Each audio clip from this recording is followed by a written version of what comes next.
Hey guys, it's Alex and Dad from 7th Hour Films back again with Doctor Who Classic.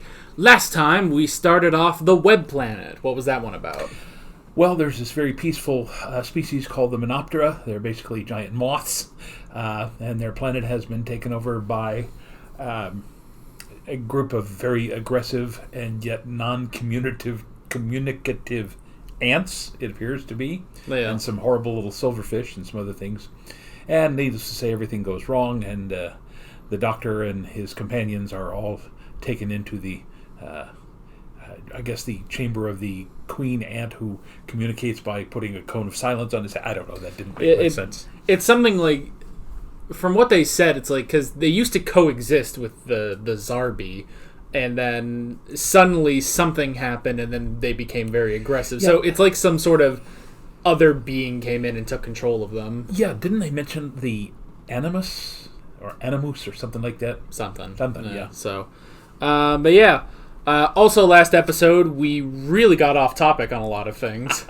I actually, because I was editing it yesterday, so I went in.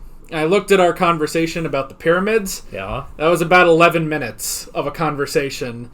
You know, normally I like when, like, you know, I prefer it when the discussion is more of the episode than the actual reaction, but that was not exactly the case on the last episode. The reaction ends about a little over halfway through the video, but technically there is a whole lot of discussion in that episode.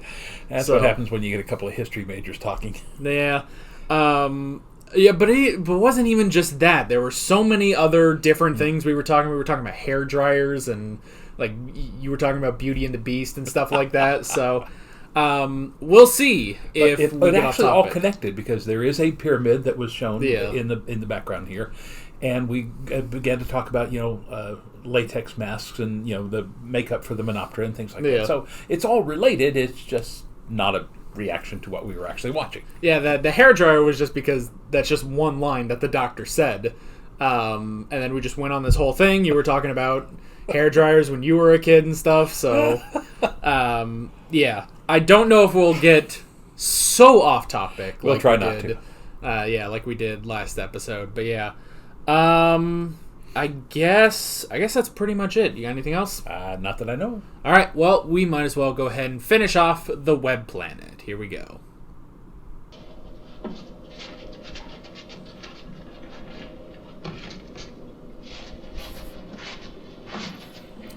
Well, that must be difficult to maneuver into place to get that off. Well, I want you to nip back into the ship, find my walking stick, and bring it straight back here. Hurry. Oh, now there are two of them.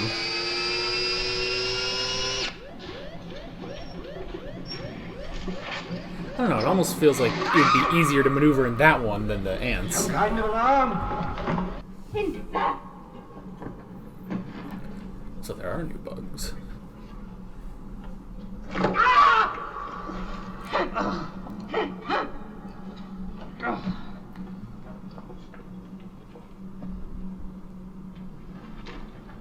I hope that wasn't the acid.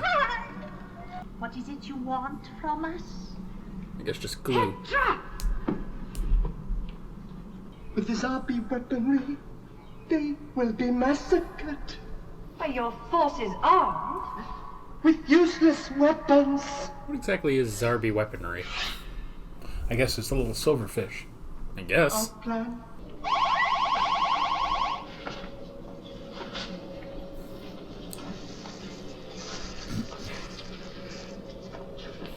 Good, you got it. I'll never see it here.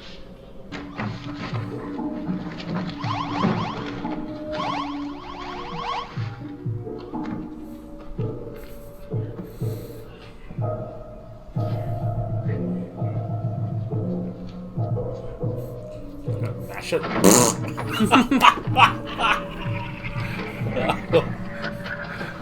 Oh, some goo on that wall would have been fun. They had to hold it for a few seconds so Jim could get out of there, though. Are you finished now, Doctor? That was a fight for the ages. Well, now we know the TARDIS Reminds me of that game Splat we used to play. What'll happen if you're wrong? What will happen? Well, the astral map will be ruined, of course, but I'm afraid we have no choice. Now, just stand back a bit. It's not like you really use the astral map, Doc. Oh, nothing. Merely a piece of damaged equipment that happened. Course on bearing 265. Speed 0.01. We're in possession of the information all the time. You will be dealt with when the invasion has been repelled. Great job.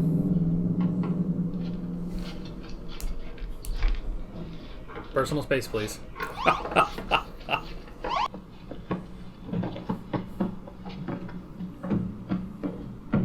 Wonder who came up with all the movements for everyone. I think I read somewhere that they hired somebody to do the movement, and she's actually playing one of the head Menoptera. Who invades our... The Menoptera are your kinsmen. Your wings withered on your bodies while you crawl blindly underground, like slugs. I am Restin, a leader of the Menoptera. We come to destroy the dark power who rules this planet. We need your help.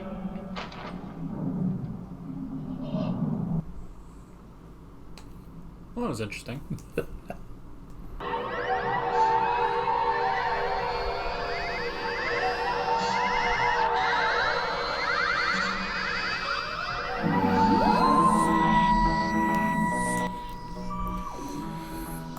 Alrighty. Alright, well, a good idea, but it's just, those costumes are so bulky, and trying to make it look like an actual fight was probably not the best idea. Yeah. Now, at the very least, it was shot like a good fight. Like, even if the choreography can't really be helped, like, the camera angles were good, there were a couple swoop-arounds, and, the probably 20 different shots of the Menoptera flying around were pretty good. Yeah. So, it's at least shot good. Yeah. So, that's at least something, so... Yeah, that... Alright, so how... The Doctor did not mean to let them know. No, I think he accidentally hit the play button on the... I guess he just had a little tape recorder there, and it recorded the information, and I guess he was going to try to use it as, like, oh, well, this thing was a fault, so that's why I can't, do anything right now. But I guess he just accidentally hit play, and, like, he didn't immediately try to hit stop or anything like that. He just sort of let it happen, so... not the Doctor's best moment, yeah. But... However, the Menoptera with Ian has figured out that the slugs or the caterpillars, roly-polies, whatever we're going to call them, they are the larval stage of the Menoptera, I guess, or something like that. They're somehow... No, it seemed more like they... I guess they sort of like de-evolved. Like, because I was kind of thinking that too. It's like, oh, well, they're just Menoptera that haven't fully formed yet. But it was that they were Menoptera, but instead of leaving the planet with everyone else, like the spearhead and everything, they went underground, and because of that, over time, they just lost their wings and then sort of formed into this. Okay. Now, I would think that would take many years for that to happen. I don't know how long this has been for the Menoptera, but I think it was sort of that they sort of like re-evolved, basically. So...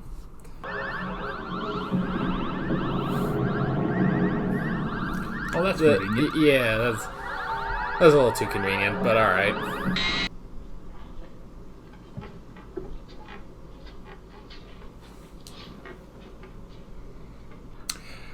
I noticed in the last episode and this one too, there's a lack of incidental music, which normally would seem to help keep the pace up, and this seems to be dragging because there's nothing behind it. There's no sound whatsoever. Well. There's only one way to find out. Attack the animals! Can we reach it? It cannot work now. We are too few. The only alternative is to stay here, perhaps for years. Both ways may mean our death. Very much what happened with the United States in World War II. We tried to stay out of it, because of what happened in World War I, and then finally just said, there comes a point where you cannot stay peaceful. I'm getting quite fond of Zombo. What? Zombo, it's his name. I gave it to him. Oh, I see. He's quite cute, isn't he, when he's like this? And I haven't noticed it before, my dear, but since you mentioned it, no, I don't think so.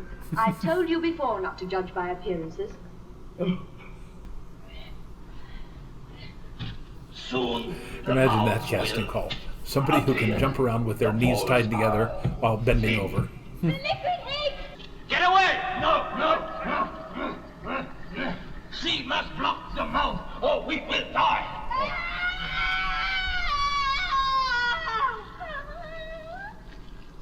Try down there. Well, something happened there. She sacrificed herself. Well, I guess. Here, take it. May I know its secret? You may not use it and return it. Forgive me. On your life, return it. Hmm?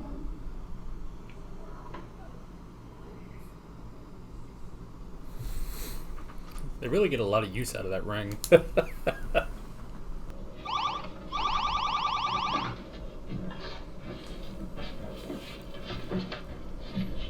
That sound that the Zarbi make, that sounds very similar to a little tin ray gun that used to be sold as a toy back then.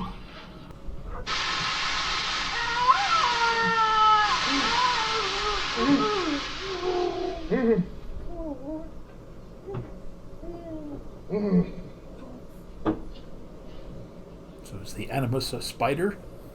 Maybe. Guess that would explain all the webs.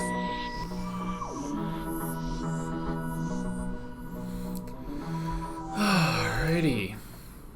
That is... And also there's something about the magnetic core, which is very similar to what they were using with the Dalek invasion. Yeah, something like that. Although... Well... Yeah. I mean, for the magnetic core with the Daleks, it was just because they wanted to remove it, put an engine in there, and then fly the planet. This is something different. I'm trying to think. I don't think the early 60s was a huge time in the use of magnetism as energy. I mean, the whole idea of the magnetic levitation or maglev trains and stuff, I think, was in its infancy then. But this is still very much the nuclear age. So yeah, so maybe this last episode will get everything sorted out. This is definitely one of those. It's 6 parts. Could have been 4. Yeah. So. Barbara, now.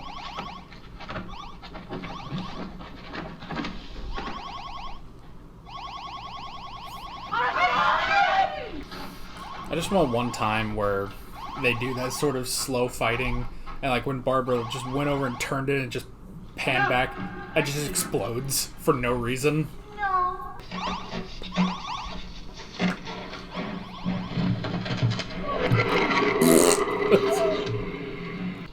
The next gun is mine. Follow. He did really great work with that gun. Shot himself and died on it. But scared off the Zarbi. Well. Oh, can you see it, Doctor? Can you see it? The kind of light is too bright for my eyes. Blinding dark is close now. Hurrah! Let us rest. No. Seems like everyone just needs some sunglasses and they'd be fine.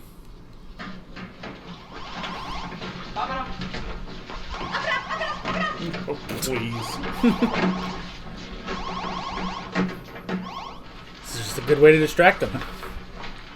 Light! Light!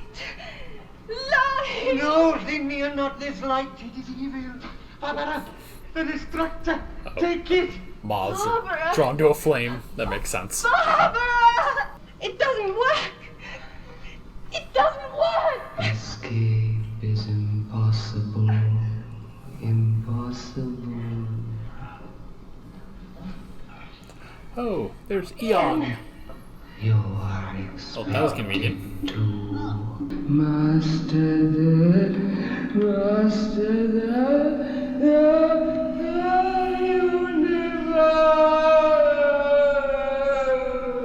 Oh, Ian did nothing.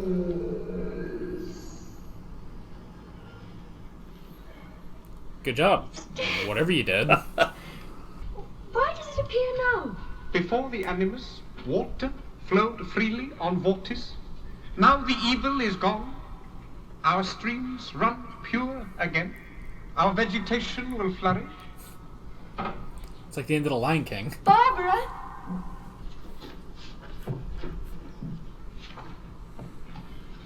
I guess they have a new pet. And that window is still open. It gets warm in the TARDIS. Let a little air in. The dark power is dead. Flying Menoptera to the Delta of Lights. We are waiting.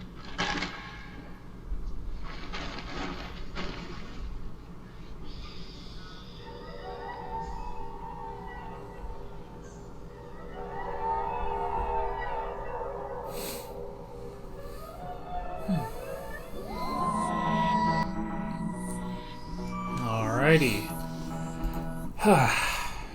No tie-in to next episode. Not even, I mean, other than the TARDIS disappearing, not even an interior shot of them. Yeah. And yeah, you're right.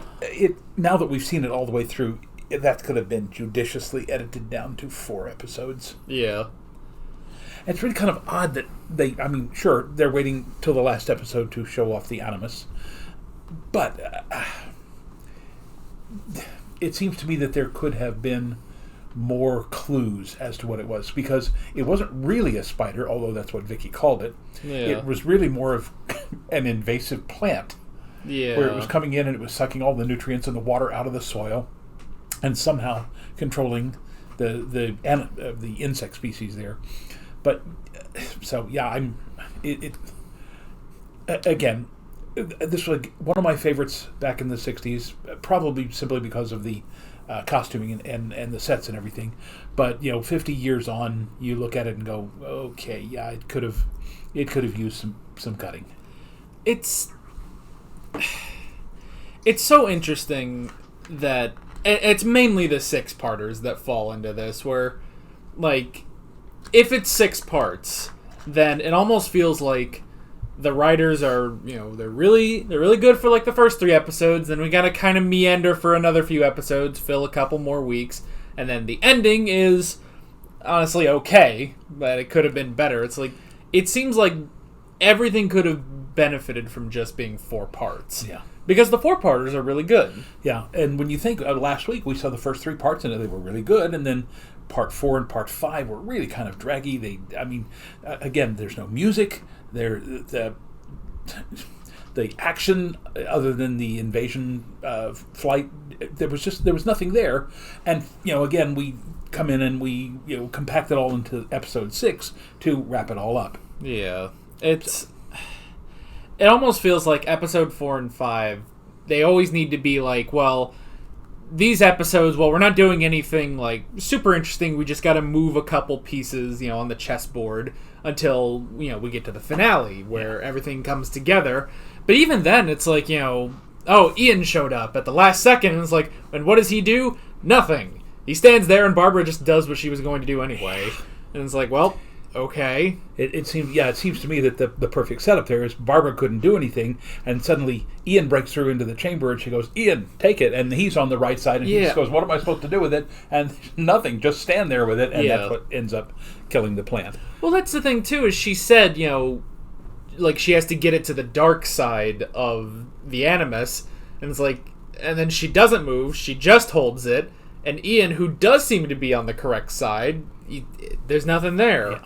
So that felt weird. Yeah. It's like, I don't know, it's like it's easily choreographed. Just Ian pops up over there, you throw it to him, he stands there. We've already had them throwing the isotope because, they were confusing the Zarbi with it. Yeah.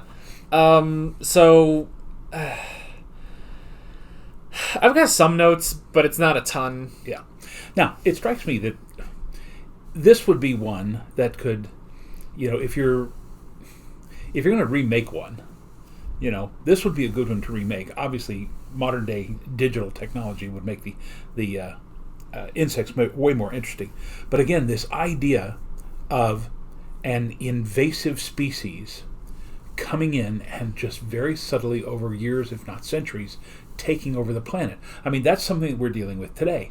I mean, all across the United States, especially starting in the deep south, there is this plant that, I don't know, 50 years ago, people thought, we need a good ground cover, we need to do something here to keep our soil from drying up and blowing away.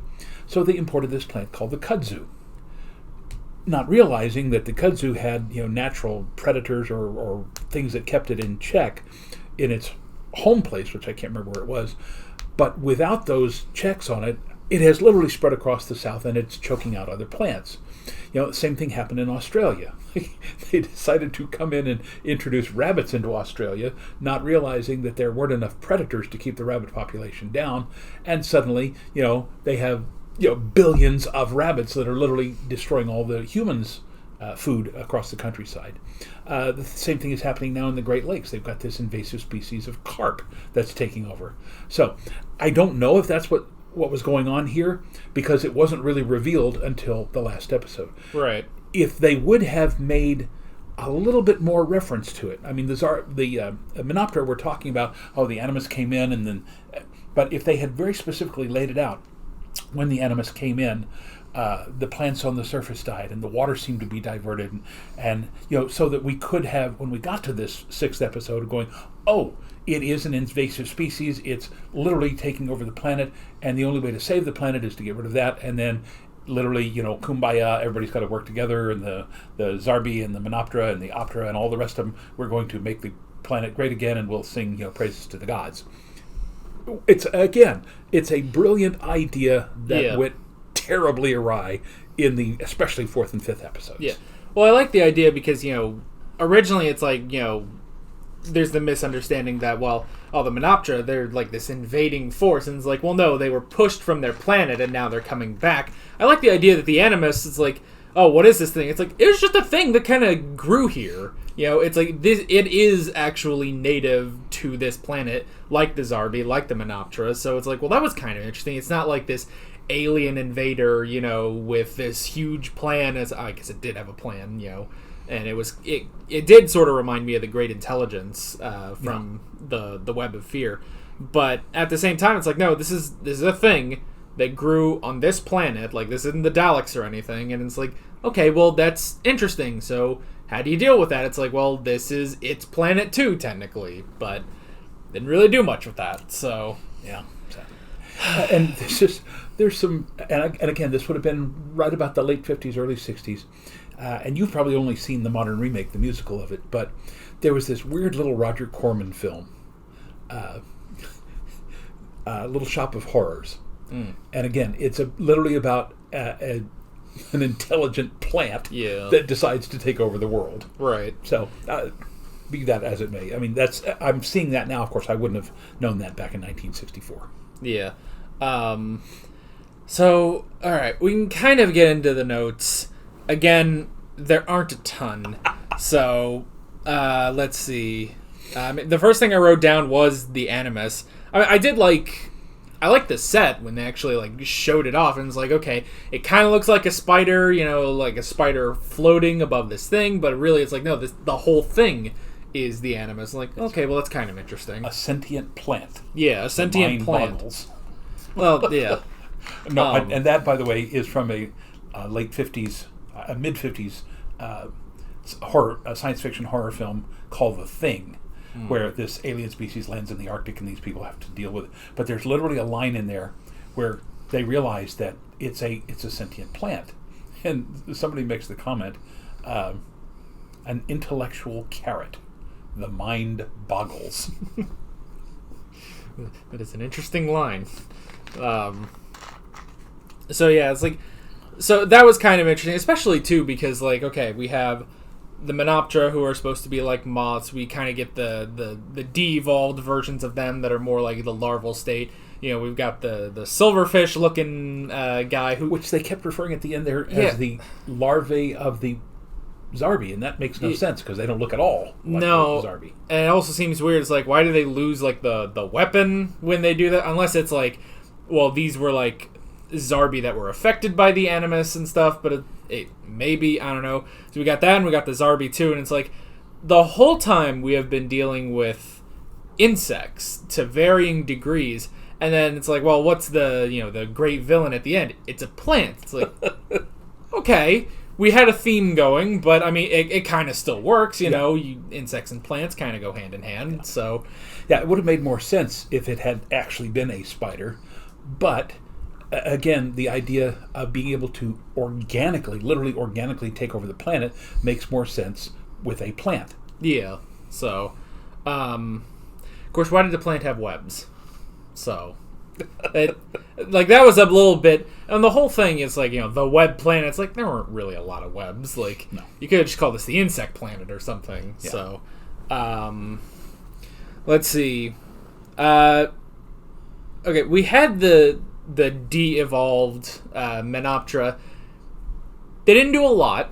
Like, they were introduced, and it's like, okay, well, this is kind of an interesting concept. It's like, these Menoptera who had to stay behind, but they went underground. And because of that, they've sort of regressed back. They don't have the wings anymore. They kind of don't have, like, functioning legs. They just kind of hop around.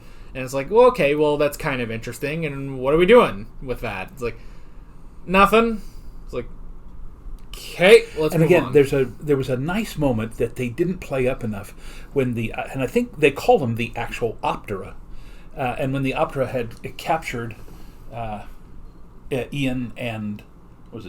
who was the Menoptera that was at a camp? Anyway, and she revealed that she was a Menoptera, and they went, "Ooh, how do you say the name of our gods?" And then then you come to realize, hey, wait a minute, there is a connection there, and that made a lot of. But again, it was almost glossed over. They didn't make enough out of that for it to really register. Yeah, like that could have been interesting because, like, they kind of view the Menoptera as their gods and stuff, and it's like, well, you could honestly, like, have an interesting dynamic where it's like, the Menoptera are kind of saying, it's like, well, we're not really gods, but we are you kind of fully evolved, and we can help you, and eventually you can become us, Yeah. So, and I like that at the end where they were saying, when the Optera said, will we be able to fly? And they said, no, but your children might, So it's one of those, again, very, very hopeful. We'll all work together and we'll make the planet what it used to be. Yeah. And so they didn't do a whole lot with them, but there were some good moments in there. Although it did sort of seem like, all right, this is... Like, what are they for? Well, they're giving Ian something to do because we're not using Ian for the last 3 episodes, pretty much. Yeah. It would have been, again, it seems to me, probably a better plot point because they lived underground, if they were burrowers, where they were, and again, the one that sacrificed herself, that sort of thing. It's like, we can get you to the center, we can get you to the Animus, but it will, take a while because we have to go through the roots and all that. So, again, interesting concept and poorly executed. Yeah. Well, it's just interesting because, you also have to wonder, like, how these are written. Like, when someone is hired to write a serial for Doctor Who, it's like, do they write all, like, 6 episodes right in a row, or are they writing them on a week-by-week basis so that, by week 4, this guy is like, oh, well, here's an interesting idea, but I don't really have time to explore that because I've only got 2 weeks left. It's like, was this all, like, do some of these writers, and I'm sure it varies from each writer, like, do they plan everything and then they go week by week so at least they know what they're doing so they could explore it? Like, I would suspect that they have to have at least a very basic outline. Here's what we're going to do in episode 1, 2, 3, 4, 5, 6, and then as it progresses, they might be able to add and change. But again, remember, they're filming this so much ahead of time, 2 or 3 weeks ahead of time, that you can't really make too many last minute changes because that's going to require new sets or costumes or whatever. So I would imagine it's not set in stone, but it's probably not incredibly flexible. Yeah. So, let's see. We did have the one good Zarbi that they were able to fix with the collar thing. What did Vicky call it? Zarbo, I think. She gave it some sort of a name. Yeah, something like that. Something like that. Again, they didn't do too much with it. Like I don't even remember because like they didn't really use it to lead them to the center because they just followed the tracks. And I don't remember if they used that Zarbi to like talk to the other Zarbi or anything. It just sort of like that's another thing where it's like this wasn't really used. So, yeah. Okay, I did write down the Doctor's ring. That is really just like it does everything apparently. Like it's the forerunner of the sonic screwdriver? It kind of because it seems to have some sort of a hidden power within it. So it's like some sort of weird, I guess even though they haven't done this yet, it's some sort of weird Gallifreyan technology, some Time Lord technology, but it's a ring and, like, okay, yeah, before it's like, well, he used that in the French Revolution, to get clothes and stuff like that, but it's like they keep using it. They don't say what it is, how it's used. I don't even know how the one Menopter used it, if he did. He just kind of took it, but it has great significant value for the Doctor. So, I don't know, maybe it is sort of a catalyst for the sonic screwdriver, which, I mean, we don't really get the sonic screwdriver until the second Doctor, and I think then it's really only used as an actual screwdriver. And then it's not really until the third Doctor where it really takes off into being, this incredible device. So, I don't know, but I'm always fascinated when they bring up that ring. It seems like it was just a costume thing that they just had, and then it's like, we could use it in a script or two. Yeah. So now, he didn't seem incredibly reluctant to give it up during the French Revolution, because he needed to, and then he didn't seem to have any plan for getting it back. Yeah. So, but now it's of great significant importance. Well, who knows? You could even say, I don't know, has he upgraded it since then? Like, it was just a ring when he was in the French Revolution, but now he's put a lot of stuff in there. It's like, I don't know, I might need this when, need this to do something when I'm away from the TARDIS, so. Yeah, so. And again, just in any episode between the French Revolution and now, if he had simply just said, oh, I've made some improvements, it's not just a ring anymore, it will actually do something. Just one line would have made all of this unquestionable. We would go, oh, he's got a cool sonic ring. Yes, or something like that, yeah. Let's see. We had the center. I specifically wrote it the American way, just so everyone knows. Oh, come on. Bummer. I did, so. Still, it was a pretty cool design when they got to the center, so. And again, just, I would say, because the English language has so many different influences. I mean, obviously it's Anglo-Saxon and the Viking, but it's got the French invasion, the Norman invasion in 1066, a huge amount of Latin because of the Romans' influence there. It's got probably Celtic and Gaelic and all this other stuff. I would understand CENTRE as possibly coming from the French. Why it got changed when the British came to North America, I have no idea.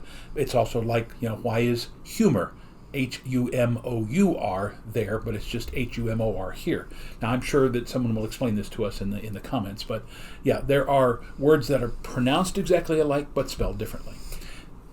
Yeah, and then I was also thinking, it's like, on the flip side of that, there are words where, like, when you start getting into dialects where it's like, everyone spells it the same way, but, you go to Boston, they start saying things differently, but I don't know, I don't make a big stink about that either, so.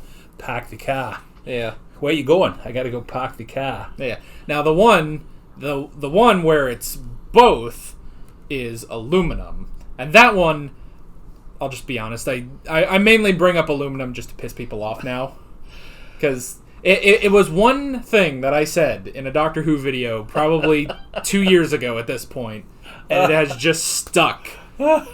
And now it's just funny. Yeah. So I just do it to bug people. So.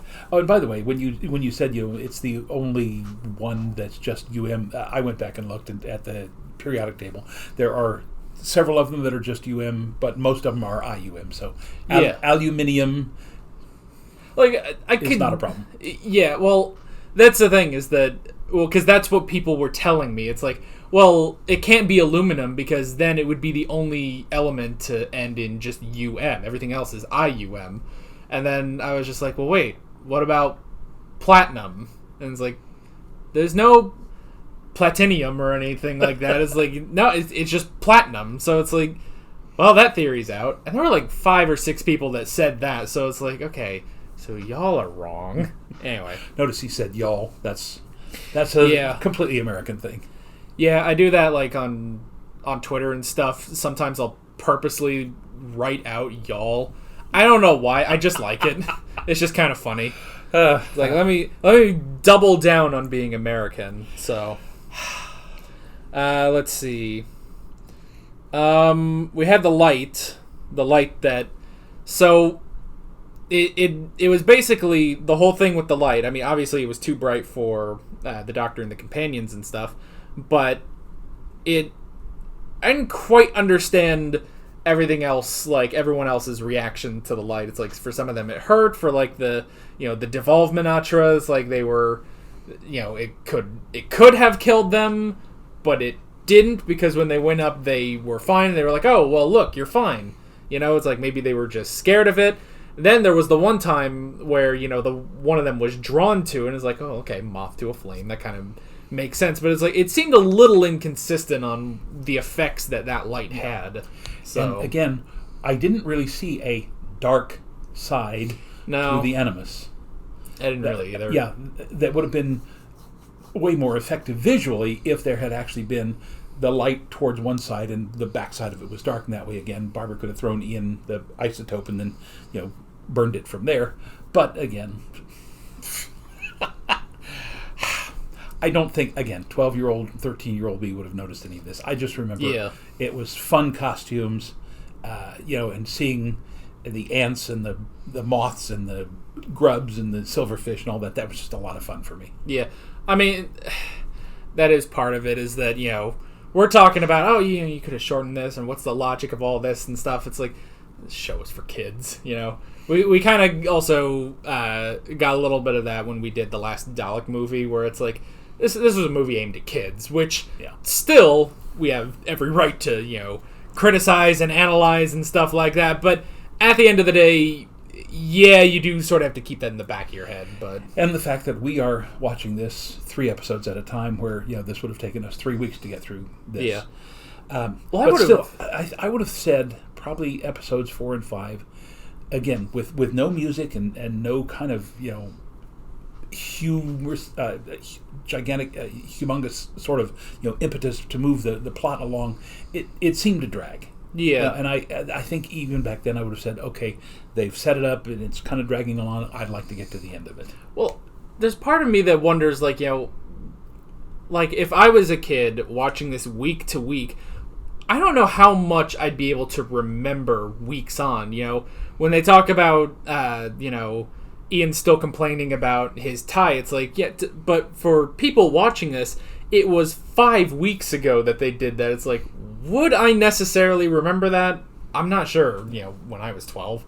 So, yeah, I don't know. Let's see. I guess the last things I wrote down were, the isotope or whatever, and it's like, I guess it killed it. At the end, they didn't really need to do anything else, just held it up.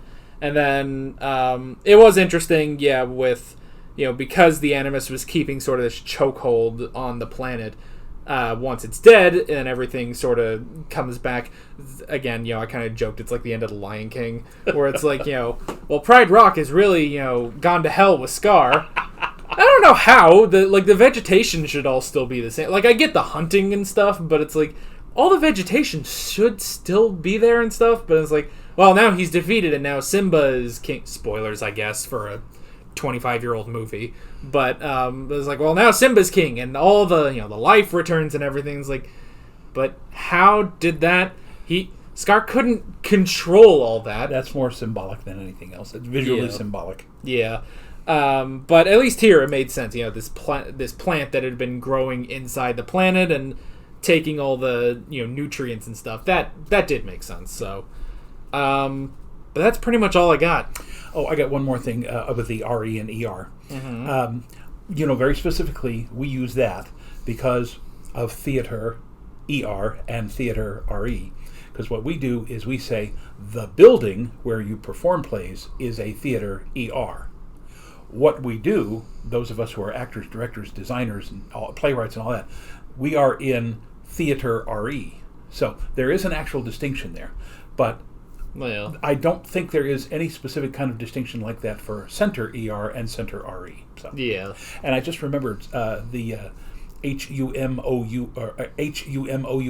I think somebody once told me that one of the reasons why the Americans began dropping letters out like that is because during those last years leading up to the American Revolution, paper and things were very expensive, and so what they would do is they would take these longer British words that those were letters you didn't pronounce, and they dropped it out when they were printing so that they could save paper. Now, I may be completely off base with that, but that just popped into my head.